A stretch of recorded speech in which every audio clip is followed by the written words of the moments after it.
आप देख रहे हैं सिट्स इंडिया न्यूज, आवाज बहुजन समाज की।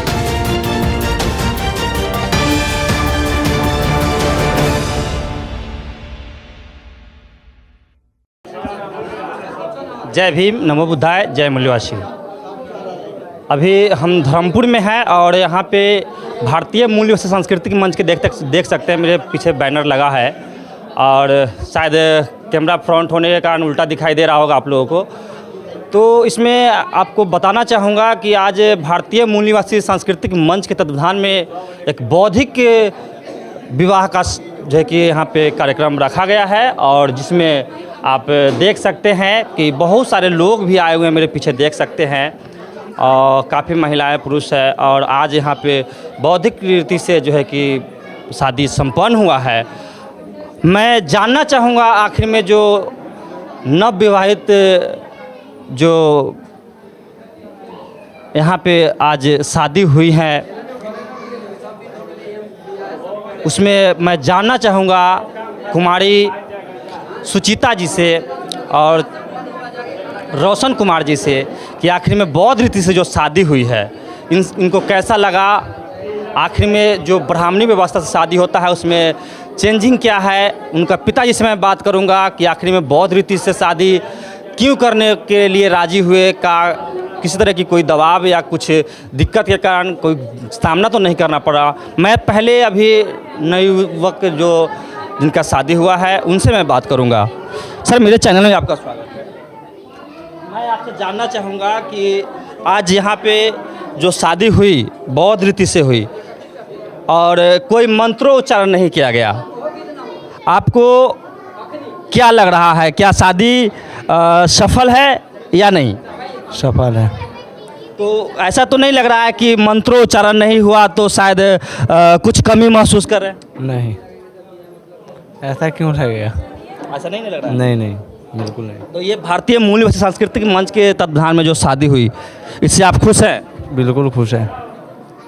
चलिए, बहुत बहुत धन्यवाद। इनका कहना है कि इस तरह की जो बौद्ध रीति से जो शादी हुई है ये संत महापुरुषों की विचारधारा से शादी हुई है, तो काफ़ी खुश हैं। मैं जो आयु कुमारी सुचिता जी हैं उनसे मैं बात करूंगा जो नवविवाहित आज विवाह बंधन में बंधे हैं। मैं उनसे बात करूंगा। मेरे चैनल में आपका स्वागत है।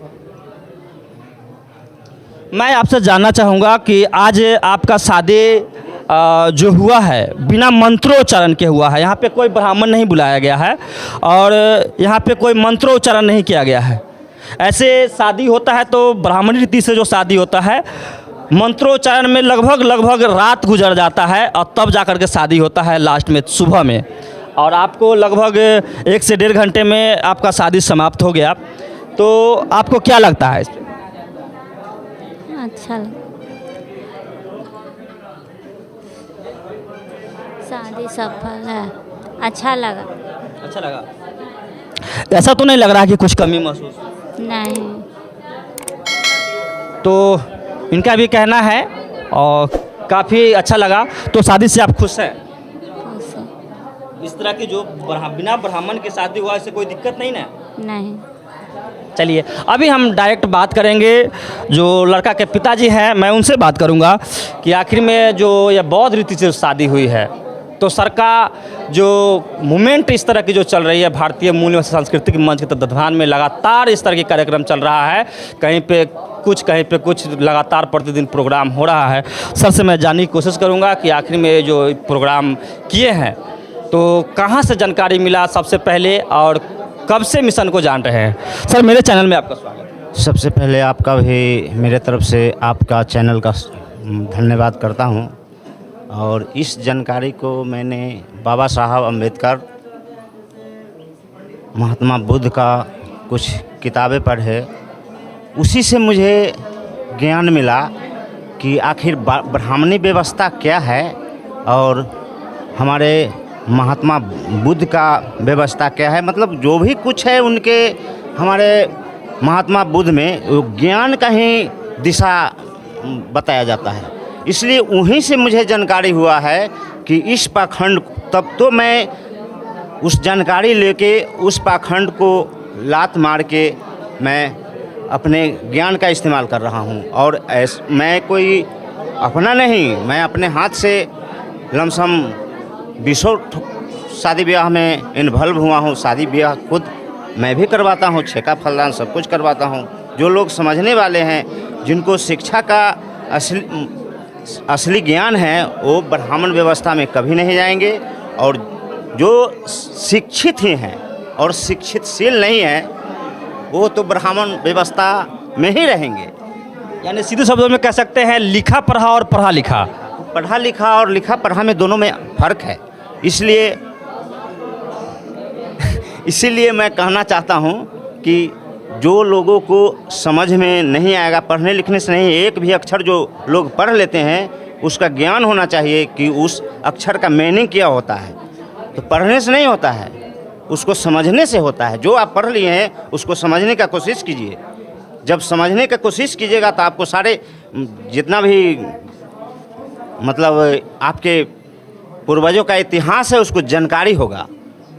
इसलिए मैं अपने पूर्वजों का इतिहास को जानकारी करने के बाद मैं भारतीय मूल निवासी सांस्कृतिक मंच को मैं आया ज्वाइन किया। तो सर का कहना है कि काफ़ी जो है कि डीप में गए हैं, काफ़ी इन्होंने वेरीफाई किया है, सर्च किया है, महापुरुषों को पढ़ा है। और महापुरुषों के पढ़ने के बाद जो है कि इनको लगा कि कहीं ना कहीं ब्राह्मणी व्यवस्था में हमें जो पढ़ाया जाता है, हमें जो कहा जाता है, वो कहीं ना कहीं घोटाला है। और घोटाला नहीं, महा घोटाला कह सकते हैं। इसलिए इन्होंने उस धर्म को, बौद्ध धर्म को स्वीकारा। और ब्राह्मणी धर्म जिसे कहते हैं, जो हिंदू धर्म कहते हैं, वो असल में हिंदू धर्म नहीं, ब्राह्मणी धर्म है। ब्राह्मणों के कमाने और खाने की व्यवस्था है, उसमें जो है कि उसको छोड़ करके और बौद्ध धर्म से शादी आज अपने बच्चे को कराए हैं। समापन हुआ है आज।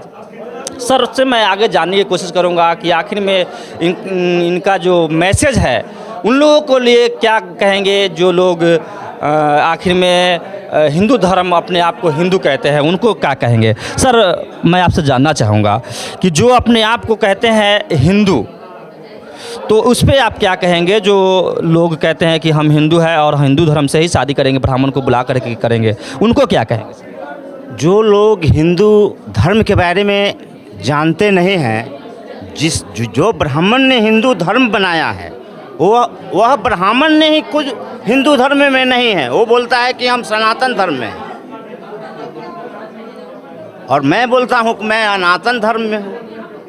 ऐसे सर कहा जाता है तो ब्राह्मण कहते हैं कि मैं हिंदू नहीं हूँ, मैं जात ब्राह्मण, धर्म ब्राह्मण। उसका जो है कि कहा जाता है कि मैं किसी तरह से हिंदू नहीं हूँ। मुगलों के शासन में क्लियर उन्होंने अस्वीकार किया कि मैं हिंदू नहीं हूँ। वो ठीक है, ब्राह्मण तो बोल रहा है कि मैं हिंदू नहीं हूँ, लेकिन फिर भी वो जो है हिंदू धर्म का मतलब हिंदू धर्म बनाना चाह रहा है। इसलिए कि विशेष कुछ नहीं है इसमें बात यही है कि हम लोगों को धर्मों में बांटना चाहता है और हमारे लोग नहीं समझ रहे हैं। हम लोगों का धर्म तो सबसे बड़ा मानव धर्म है। मानव धर्म से बढ़ के दूसरा कोई धर्म नहीं है। लेकिन यहाँ तो धर्म में बांट करके, भटका के हमारे लोगों को मतलब अलग अलग करके अपना दिमाग चला दिया है। यहाँ से लेके वहाँ तक एक मुट्ठी लोग हैं जो हमारे पर हावी है। यानी कि ये आप सीधे शब्दों में कह रहे हैं कि जो आप पे जो बीता है, आपके अपना अनुभव है कि काफ़ी हम लोगों को झेलना पड़ा है और काफ़ी झेल करके आप इस धर्म को अपनाए हैं। बहुत बहुत धन्यवाद सर का कि इस तरह के विचार रखें और बौद्ध धर्म के अनुयायी हैं, भक्त नहीं, भक्त और अनुयायी होने में अंतर है। और लोगों से मैं जानने की कोशिश करूँगा, बाकी मैं और लोगों से जानने की कोशिश करूँगा आखिर में इस तरह की जो व्यवस्था से शादी हुआ है तो कितने लोग इस पे एक्टिव हैं। सर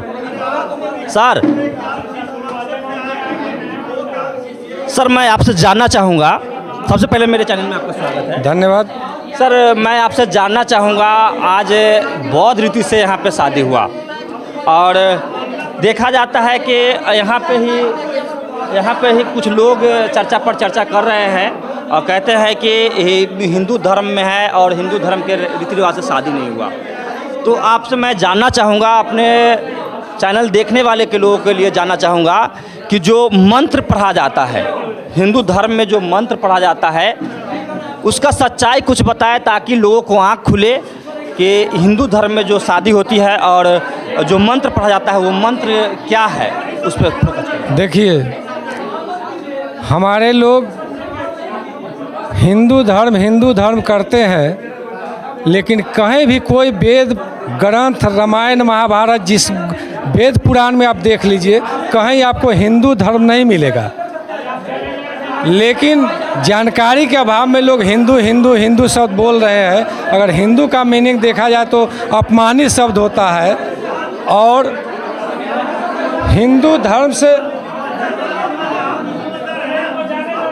शादी नहीं करना चाहिए, चूँकि उसमें अपमानित शब्द होता है। ब्राह्मणों के द्वारा जो संस्कृत में मंत्र पढ़ाया जाता है वह अपमानित होता है। हवा महे गुंगमा महे कन्यादान का जो प्रथा लाता है वह गलत है। वह ब्राह्मण धर्म के प्रथा से लोग करते हैं, वो गलत है। बौद्धिक विवाह जो भी यहाँ कार्यक्रम हुआ हिंदी में हुआ, वर वधू एक दूसरे को शपथ लेकर के, प्रतिज्ञा लेकर के, संकल्प लेकर के स्वीकार किए हैं और इसलिए हिंदू धर्म से शादी नहीं करके और बौद्धिक रीति रिवाज से यहाँ शादी हुआ है और वर वधू भी सब लोग खुश हैं। तो सबसे बड़ी बात यह है जो जब लड़का लड़की खुश है तो इससे बड़ी कोई बात हो नहीं सकती है। इस धन्यवाद सर। अभी जो सर का कहना था कि जो जिस तरह की मंत्र हिंदू धर्म की जो शादी होती है और ब्राह्मणों के द्वारा जो मंत्र पढ़ा जाता है, गुंग गुंगवा महे करके मंत्र एक पढ़ा जाता है, जिसमें सारे नाते रिश्तेदार को गूंगा बहरा कहा जाता है, लड़की को गूंगा कहा जाता है, बड़ जो होते हैं लड़का उनको गूंगा कहा जाता है। तो इस तरह से सर का कहना था कि इस तरह की व्यवस्था में जो मंत्र पढ़ा जाता है हिंदू धर्म की शादियों में, तो इससे हमारे लोगों को जागृत होना होगा, काफ़ी एक्टिव होना होगा, तब जा कर के कुछ बदलाव होगा। तो आप देखते रहें सिटीजन इंडिया न्यूज। अगर चैनल पे नए हैं तो चैनल को सब्सक्राइब करें, वीडियो को लाइक करें और पेज पे अगर देखते हैं तो पेज को फॉलो ज़रूर करें। जय भीम, नमो बुद्धाय, जय मूल्यवासी।